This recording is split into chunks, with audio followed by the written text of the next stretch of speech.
Welcome back. గత 14 నియమాల్లో అసలు power సాధించడానికి బేస్ ఎలా సెట్ చేసుకోవాలో మనం చూశాం కదా. ఇప్పుడు గేమ్ ఇంకా డార్క్ అవ్వబోతోంది. ఈ ఎక్స్ప్లెయినర్ సిరీస్లో మనం ఏ మోరల్ సైడ్ తీసుకోము. మంచి చెడు అనేవి ఇక్కడ లేవు. ఇక్కడ ఉన్నదల్లా ఒకటే, పవర్ గేమ్లోని కఠినమైన నిర్దాక్షిణ్యమైన నిజాలు. సో పవర్ తాలూకు ఈ డార్క్ సైకలాజికల్ మాస్టర్ క్లాస్లోని నెక్స్ట్ ఫేజ్లోకి ఎంటర్ అవుదాం రండి. Law number 15. నీ శత్రువును పూర్తిగా ఓడించు. ఇంగ్లీష్లో క్రష్ యోర్ ఎనిమీ టోటలీ అంటారు. రాబర్ట్ గ్రీన్ చెప్పే ఒక అద్భుతమైన పాయింట్ ఏంటంటే, ఆరిపోయింది కదా అనుకున్న చిన్న నిప్పురవ్వే రేపు పొద్దున ఒక పెద్ద కార్చిచ్చులా మారుతుంది. పవర్ గేమ్లో సగం విజయాలు ఎప్పుడూ ప్రాణాంతకమే.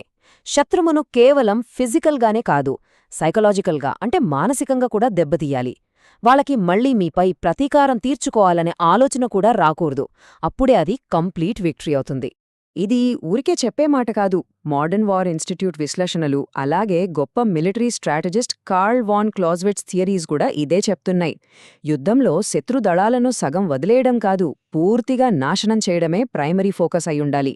హిస్టరీలో నెపోలియన్ తన శత్రువులను ఎలా వెంటాడి వేటాడాడో చూస్తే మనకి ఈ విషయం అర్థమవుతుంది. ఫ్యూచర్లో ముప్పు రాకూడదంటే ఆ రూట్ కాజ్ని పూర్తిగా పీకేయాలి. There is no other way. కానీ ఇక్కడే మనం ఒక విషయం గుర్తుపెట్టుకోవాలి. కోపంతో, ఎమోషన్తో రివెంజ్ తీర్చుకోవడం వేరు. పక్కా ప్రణాళికతో, ఒక క్యాలిక్యులేటెడ్ స్ట్రాటజీతో యాక్షన్ తీసుకోవడం వేరు. పగతో రగిలిపోతున్న ఒక శత్రువు మీద దయ చూపించడం అనేది బయటికి వినడానికి నైతికంగా చాలా గొప్పగా అనిపించవచ్చు, కానీ ప్రాక్టికల్ వరల్డ్లో అది ఒక సూసైడ్తో సమానం. అయితే ప్రతిసారి ఎదురువెళ్లి అటాక్ చేయాల్సిన అవసరం లేదు. కొన్నిసార్లు కేవలం అదృశ్యం కావడం ద్వారా కూడా మీరు పవర్ని గెయిన్ చేయొచ్చు. ఎగ్జాక్ట్లీ అదే లా నంబర్ 16. దూరంగా ఉండటం ద్వారా నీ విలువను మరియు గౌరవాన్ని పెంచుకో. Use absence to increase respect and honour. Human సైకాలజీలో ఒక ఇంట్రెస్టింగ్ ప్రిన్సిపల్ ఉంది. అదే స్కేర్సిటీ లేదా అరుదుగా దొరకడం. ఒక వ్యక్తి ఎప్పుడూ అందరికీ అవైలబుల్గా ఉంటే వాళ్ల మాటలకి, వాళ్ల ప్రెజెన్స్కి ఉన్న వాల్యూ ఆటోమేటిక్గా పడిపోతుంది. అందుకే కరెక్ట్ టైంలో జనాలకి కొంచెం దూరం అవ్వడం అనేది చాలా పవర్ఫుల్ స్ట్రాటజీ. ఒకసారి ఆలోచించండి. ఒక వస్తువు తక్కువ ఉంటే దానికి డిమాండ్ ఎక్కువ. ఇది మనుషులకి కూడా వర్తిస్తుంది. ఎప్పుడూ మన కళ్ల ముందే ఉంటే అది రొటీన్ అయిపోతుంది. మోడర్న్ బిజినెస్ లీడర్స్ లేదా టాప్ సెలబ్రిటీస్ని గమనించండి. వాళ్లు కావాలనే కొంతకాలం పబ్లిక్ ఐ నుండి తప్పుకుంటారు. వాళ్లు ఎక్కడికి వెళ్లారు, ఏం చేస్తున్నారు అని జనాలు వెతుక్కునేలా, మళ్లీ వాళ్లు ఎప్పుడు వస్తారా అని వెయిట్ చేసేలా చేస్తారు. ఇదంతా ఒక సైకలాజికల్ ప్లే. అయితే ఇక్కడే ఒక పెద్ద డేంజర్ కూడా ఉంది. ఈ లాని వాడే ముందు చాలా కేర్ఫుల్గా ఉండాలి. సొసైటీలో మీకంటూ ఒక స్ట్రాంగ్ ఐడెంటిటీ, ఒక వాల్యూ క్రియేట్ అవ్వక ముందే మీరు దూరంగా వెళ్ళిపోతే జనాలు మిమ్మల్ని మిస్ అవ్వరు, సింపుల్గా మర్చిపోతారు. సో మీ ప్రెజెన్స్ని బలంగా ఎస్టాబ్లిష్ చేసుకున్నాకే మీరు ఈ యాబ్సెన్స్ అనే వెపన్ని వాడాలి. ఇక లా నంబర్ 17. నీ ప్రవర్తనలో ఊహించలేని స్వభావాన్ని పెంచు. Cultivate unpredictability. మనుషులకి ఎప్పుడూ తమ చుట్టూ జరిగే విషయాలు తమ కంట్రోల్లో ఉండాలి, ఒక ప్యాట్రన్లో జరగాలి అని కోరుకుంటారు. కానీ మీరు ఆ ప్యాటర్న్ని బ్రేక్ చేసి నెక్స్ట్ ఏం చేస్తారో ఊహించడానికి కూడా వీలు లేకుండా ఉంటే అప్పుడు అవతలి వ్యక్తికి ఆ కంట్రోల్ పోయిన ఫీలింగ్ వస్తుంది. వాళ్ల మైండ్ బ్లాక్ అవుతుంది. ఇది ప్రత్యర్థిలో ఒక తెలియని భయాన్ని క్రియేట్ చేస్తుంది. మోడర్న్ వార్ ఇన్స్టిట్యూట్కి చెందిన కెప్టెన్ జస్టిన్ లించ్ ఇదే చెప్తారు. యుద్ధంలో స్ట్రాటజిక్ అన్ప్రెడిక్టబిలిటీ అనేది ప్రత్యర్థిని మానసికంగా అలసిపోయేలా చేస్తుంది. ఉదాహరణకు ఫేబియన్ వార్ఫేర్ స్ట్రాటజీస్ని చూస్తే శత్రువుని అయోమయానికి గురిచేసి వాళ్ళని కన్ఫ్యూజన్ అనే పొగమంచులో బంధిస్తారు. మీరు ఎప్పుడూ ఒకేలా రియాక్ట్ అవ్వకపోతే మిమ్మల్ని చదవడం ఎవరితరం కాదు.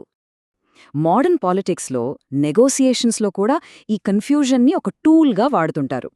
కానీ గుర్తుంచుకోండి, ఈ డార్క్ టాక్టిక్ని ప్రతిచోటా ప్రతిసారి వాడితే అది రివర్స్ ఫైర్ అవుతుంది. మీరు మరీ వింతగా ప్రవర్తిస్తే జనాలు మిమ్మల్ని ఐసోలేట్ చేస్తారు, లేదా మీకేదో సైకలాజికల్ ప్రాబ్లం ఉందేమో అని అనుకుంటారు.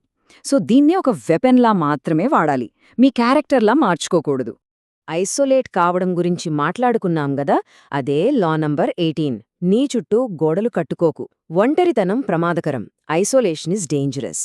ఆపద వచ్చినప్పుడు లేదా ఎవరైనా అటాక్ చేసినప్పుడు ఒక గదిలోకి వెళ్ళిపోయి తలుపులు వేసుకోవడం మన బేసిక్ హ్యూమన్ ఇన్స్టింక్ట్. కానీ నిజానికి అలా ఒక కోటలో బందీ అవడం అనేది ఎంత పెద్ద మిస్టేక్ అంటే బయట ప్రపంచంలో ఏం జరుగుతుందో మీకు తెలియకుండా పోతుంది. ఇన్ఫర్మేషన్ ఆగిపోయిందంటే మీరు శత్రువుకి చాలా ఈజీ టార్గెట్ అయిపోతారు. అక్యూట్ పారానాయతో ఒంటరిగా బ్రతకడం కంటే జనాలతో కలవడం, బలమైన నెట్వర్క్, అలయన్సెస్ బిల్డ్ చేసుకోవడం చాలా ముఖ్యం. లూయిస్ 14 లేదా టాలీరాండ్ లాంటి చారిత్రక నాయకులు అంతటి పవర్ని ఎలా ఎంజాయ్ చేశారంటే వాళ్ళు ఎప్పుడూ ఆ పవర్ సెంటర్లో జనాల మధ్యలోనే ఉన్నారు. వాళ్ళకి ఏ మూల ఏం జరుగుతుందో ఎప్పటికప్పుడు తెలిసేదే. అదే వాళ్ళ సర్వైవల్ సీక్రెట్. ఒక రకంగా చెప్పాలంటే ఒంటరితనమనేది ఒక ఊబిలాంటిది. అందులో పడితే కరెక్ట్గా ఆలోచించే పర్స్పెక్టివ్ కోల్పోతాం. డెసిషన్స్ తీసుకోవడానికి లేదా ప్రశాంతంగా ఆలోచించుకోవడానికి కొద్దిసేపు ఏకాంతంలోకి వెళ్లడం కరెక్టే. కానీ సర్వైవ్ అవ్వాలంటే, పవర్ గేమ్లో గెలవాలంటే మీరు వీలైనంత త్వరగా తిరిగి సొసైటీలోకి, జనాల్లోకి రావాల్సిందే. ఇప్పుడు మనం డిస్కస్ చేయబోయే లా బహుశా ఈ ఎపిసోడ్లోనే అత్యంత ముఖ్యమైనది. Law number 19. ఎవరితో వ్యవహరిస్తున్నావో తెలుసుకో. తప్పు వ్యక్తిని అవమానించకు. Know who you're dealing with. Power గేమ్లో అందరూ ఒకేలా ఉండరు. ఎదుటి వ్యక్తి ఎలాంటివాడో కంప్లీట్గా తెలుసుకోకుండా వాళ్ల ఈగోని ట్రిగర్ చేస్తే దాని పరిణామాలు మీ జీవితాన్ని ఒక నరకంలా మార్చేస్తాయి. ముఖ్యంగా 5 రకాల వ్యక్తులతో చాలా జాగ్రత్తగా ఉండాలి. అహంకారి, ఎప్పుడూ ఇన్సెక్యూర్గా ఫీల్ అయ్యేవాడు, ప్రతీదీ అనుమానించేవాడు, కోపం లోపలే దాచుకునే పాములాంటోడు, మరియు పైకి అమాయకుడిలా కనిపించే బాధితుడు. వీళ్ల మైండ్ సెట్ని, వాళ్ల ఎమోషనల్ ట్రిగర్స్ని పర్ఫెక్ట్గా చదవడం రావాలి. నిద్రపోతున్న తోడేలుని తట్టిలేపడం ఎంత డేంజరో, ఇలాంటి వాళ్లని గెలకడం కూడా అంతే డేంజర్. ఎందుకంటే లైఫ్ లాంగ్ వెండెట్టా అంటే జీవితకాల పగ అనేది రియాలిటీలో ఉంటుంది. చూడ్డానికి చాలా సైలెంట్గా, వీక్గా కనిపించే వ్యక్తులు కూడా మీరు వాళ్ళని అవమానిస్తే ఆ ఒక్క పగ తీర్చుకోవడానికే వాళ్ల జీవితం మొత్తం అంకితం చేస్తారు. అందుకే మీరు ఎవరితో ఫ్రెండ్షిప్ చేస్తున్నారు, ఎవరిని శత్రువుగా మార్చుకుంటున్నారు అనే విషయంలో కళ్ళు తెరిచి ఉండాలి. ఎవరినీ తక్కువ అంచనా వేయకండి. సో లా 15 నుండి 19 వరకు శత్రువుని ఎలా నాశనం చెయ్యాలి, యాబ్సెన్స్ని ఎలా వాడాలి, కన్ఫ్యూజ్ చేసి ఎలా భయపెట్టాలి, ఒంటరిగా ఎందుకుండకూడదు అండ్ రాంగ్ పర్సన్తో ఎందుకు పెట్టుకోకూడదు అనేది మనం చూసాం. అయితే ఇది జస్ట్ బిగినింగ్ మాత్రమే. ఈ పవర్ గేమ్ తాలూకు డార్క్ షాడోస్ నుండి నెక్స్ట్ ఏ నియమాలు బయటపడబోతున్నాయి, అసలైన సైకలాజికల్ మైండ్ గేమ్స్ నెక్స్ట్ 5 లాస్లో రాబోతున్నాయి. Get ready for it. ఫైనల్గా ఒక విషయం. ఈ చీకటి మనస్తత్వశాస్త్రం, ఈ డార్క్ సైకాలజీ అంతా నేర్చుకున్న తర్వాత మీ మైండ్లో ఒక ప్రశ్న రావాలి. ఈ పవర్ఫుల్ రూల్స్ని మీరు ఇతరులపై అటాక్ చేయడానికి ఆయుధాలుగా వాడతారా, లేక ఈ ప్రపంచంలో మిమ్మల్ని మీరు కాపాడుకోవడానికి కవచాల్లా వాడతారా? ఆ చాయిస్ మీదే. ఈ ఎక్స్ప్లెయినర్ తర్వాతి భాగంలో మరిన్ని డార్క్ సీక్రెట్స్తో మళ్ళీ కలుద్దాం. అప్పటివరకు బీ అవేర్, బీ పవర్ఫుల్.